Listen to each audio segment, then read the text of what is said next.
Trevor. So ito guys, kayo ng konti, lapit ka. Tapos, ito guys, ngayon nandito kami sa sa Red Residences. Bagong one bedroom na katatapos lang namin ngayon. So, itutour namin kayo. And then, tingnan nyo ulit. O sige, pasok kayo. Yan. Okay guys, start tayo dito sa, mabilisan lang to. Start tayo sa kitchen. So, bali guys, dito, meron siyang upon turnover. Ito, kasama na to eh. Ganito sa SMDC, dito sa Red. So, bali request ni owner kung po pwedeng magkaroon ng salamin dito and ilaw. So, bali yan, ginawan lang namin ng paraan. Pinakat namin ito and then pinalagyan namin ng mirror. Ayan. And dito, kung mapapansin nyo sa backsplash namin, naglagay kami ng touch of gold sa marble. Yan. So, bali, nilagay namin yan. And then, dito, yung soap din. Yan, parang nilagay na rin namin yan. And dito, kung mapapansin nyo, ayan, naglagay kami ng, lalagyan ng microwave. So, bali, dati pa din, lahat ng nagustuhan nila kasi, nilalagay namin. So, bali dito, and kung mapapansin nyo yung ilaw natin, no? Naglagay tayo ng track light dyan. So, bali makikita mo yan. Ang ganda pagpasok mo agad. So, bali, ayan. So, tapos dito, naglagay kami ng dish rack. Ayan, dish rack. Meron na rin siyang sapin sa ilalim dyan. Para if ever, hindi siya mabasa yung ilalim. Lalagay kayo ng may tuyo. And dito sa side dito, ayan, naglagay tayo ng barn door. Kita ba? Naglagay tayo ng barn door dito, pinapalitan natin yung pinto. And ang request ni owner, para hindi magpuro white, ayan, nag-wood grain tayo. Naglagay tayo ng frame na wood grain. Ayan, parang siya, natural wood. And may mirror. Sige, check natin yung CR. Sa CR naman, walang masyadong pinabagos ayon owner ng may ng may washing, kaya nag-request na lang siya ng shelves dito, open shelves. And then yung mirror niya, naglagay kami ng round LED mirror, and then naglagay din kami ng cabinet dito. And then sa side na to, ayan, as usual, naglagay tayo ng shower heater and shower glass enclosure. So bali, sige. Punta tayo dito sa ang gaan lang niya isara. Yun, ganda. So bali dito pinako niya yung nakita niya kasi yung post natin dati sa Red na tropical Scandinavian. So bali ganun nag-am-up pa rin yung team na to. By the way, si owner nga pala is from Alberta, Canada. So kaya yung mga kung mapapansin nyo, meron siyang nilagay gaya na to, maple syrup. Yan, lagay ni Sir Dande yan. Tapos dito sa living room tayo, yan, kung mapapansin nyo, naglagay tayo ng ceiling fan with chandelier lights. So maganda, ang ganda niya. Tapos sa side na to ng TV, yan, meron ulit tayo ng fluted wall panel. And then sa ibabaw na to, na cabinet, nagpalagay si owner dyan ulit ng mirror kasi balak niyang lagyan ng display toy. May mga toys siya na importante. Yan, nagpalagay siya dito para kita pa din yung loob kung may display siya. So, bali dito, yan, meron tayong table na maluwang. And then, yung upuan natin. Ayan, all set kasama to pagka nag-furnish kami. So, bali lahat talaga ito kasama na. Andito yung mga switches natin. Yan, para easy and accessible. Tapos sa side, dito naglagay tayo ng, ang request ni owner is coffee table, yan, na may center table, okay, coffee table. And then, pwede siya kasing ilagay dito sa ilalim. So, kung walang gagamit nito, tapos gagamitin na yung sofa bed niya, ilagay dito yan. Yun. Pwede mo nang ilatag na yung sofa bed niya. Yung sofa bed namin, naglagay kami ng two-seater. Yan, two-seater sofa bed. Yan, kayang-kaya siya. Ay pa. Ay, may cabinet. Wow. Yun. Yun. This, pwede na. Tapos, aasok lang ulit. Ito kasi may sobra pa. So, balik kasyang-kasya lang siya dito. No? Tapos, balik natin. And, yun. Okay. Ito. Tapos, dito, naglagay ulit tayo ng ano yan. Mirror. Parang illusion niya is parang lumaki. So, bali, mirror dito. And then, sa side dito, yan, sa side nito, ito yung, natin, shoe rack natin. Sa shoe rack natin, madaming malalagay dyan si owner.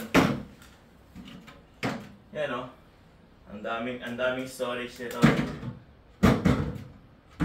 Tapos, ayan, request ni owner. Dahil sa tropical Scandinavian tayo, bigay siya ng wall frame and then yung clock and some display. Dito nga pala naglagay din tayo ng utility cabinet.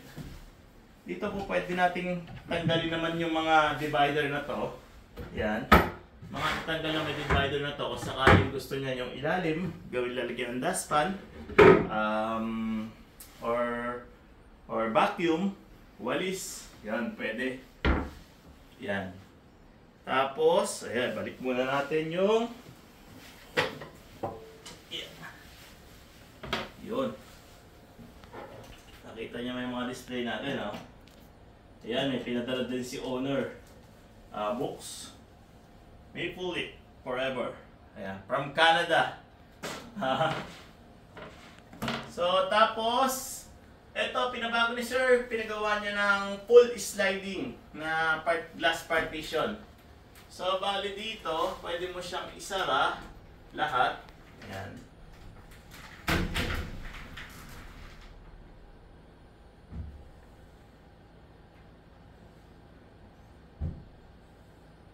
O, di ba? May privacy na. Yun. So, kung gusto mo namang open lang, pwede naman. Ayan o. Yun. Yun yung sliding glass partition natin.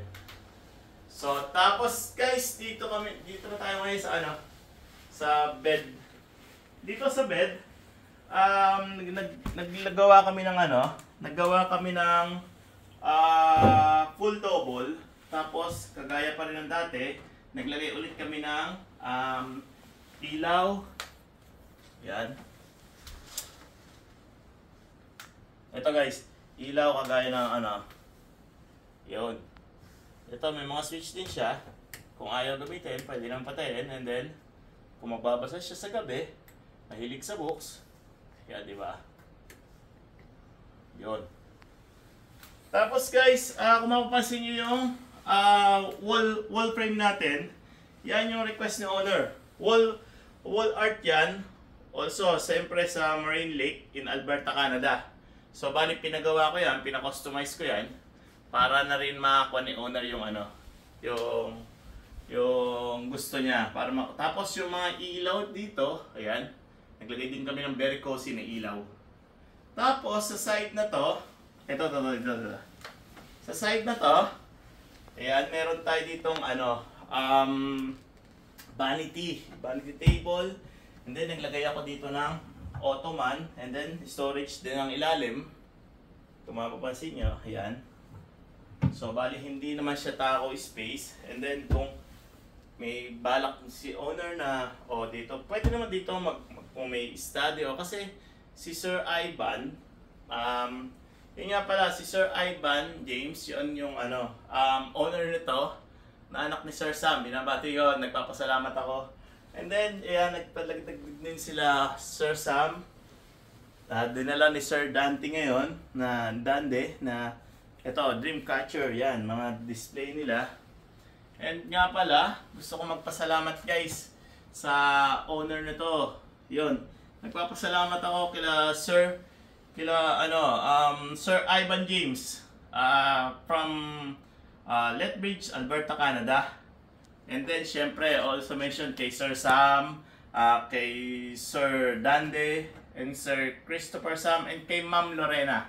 So bali sila yung mga owner na dito na nagtiwala sa amin. So syempre ito wala din sila nung nagpa-schedule sa amin. Tapos bali kumontak lang sila sa amin na nag-message. So yun, pinagkatiwalaan nila kami kahit nasa ibang bansa sila. Hey guys, dito nga pala si Sir Dande. Siya yung kapatid ni Sir Sam. Yes. Tama sir. Siya yung laging sa amin dito, nagtitingin-tingin kung mga gawa namin kasi nga si Sir Sam and sila Sir Ivan James and Sir Christopher Sam and also Ma'am Lorena nasa Alberta, Canada sila. So bali si Sir Dande yung laging napagpapakisayuan ni Sir Sam. So bali Sir Dande, kamusta ba yung gawa namin sa akin? Actually, very impressive kasi nakita ko naman paano kayo nag-start and then yung unit, parang from bare to amazing actually. Yes. So, kumbaga, talagang worth naman yung investment pagdating sa dito. And thank you so much Sir Jovi, at least nakilala namin kayo kasi yung mga ibang kasama. Kahit yung online lang po. Kahit online lang. And then, small world nga, parang magkatabing probinsya lang. Tama. Okay. Sila po kasi is sa Aurora. Baler. So kami, Pam Nueva Ecija kami ni Sir Will, Pam Nueva Ecija kami. Kaya yun, sabi ni Sir Sam, halos magkatabi lang ng konti, di ba? So yun, Sir Sam, maraming salamat. And Sir Dande, sorry. Sir Sam lagi kasi, laging nagta-chat si Sir Sam na, ganito. Di ba? Pero ang ganda din ang idea ni Sir Sam. So, wali kay Sir Ivan. By the way guys, nga pala gagawin ito mismong unit na to is vacation home ni Sir Ivan James. So, bali kung wala siya at nasa Alberta, Canada siya, gagawin nila tong Airbnb. Yes. Tama Sir Dante? Yes, Sir Joby. Okay, papa-Airbnb nila. And so guys, kung sakaling may link na sila ng Airbnb dito, lagi nyo tingnan sa message o sa comments ng YouTube ko para kung gusto nyo mag-stay dito sa unit na to. So kasi ito yung sa Red Residences, halos nasa heart of Makati. Yes. So kaya magandang mag-stay. And then, makikita nyo naman, bago lahat. And sa mga mag-i-stay dito, I'm sure mag-i-enjoy kayo. Yeah. Di ba, Sir Dante? Oo nga. Parang gusto ko nang tumira dito. Yun! Gamitin nyo muna sa yung unit, wag nyo muna ipa-Airbnb.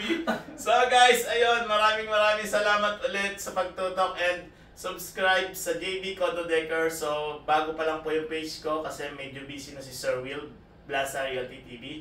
And kasama ko nga pala ngayon, cameraman, si Chester. So Chester, dito ka.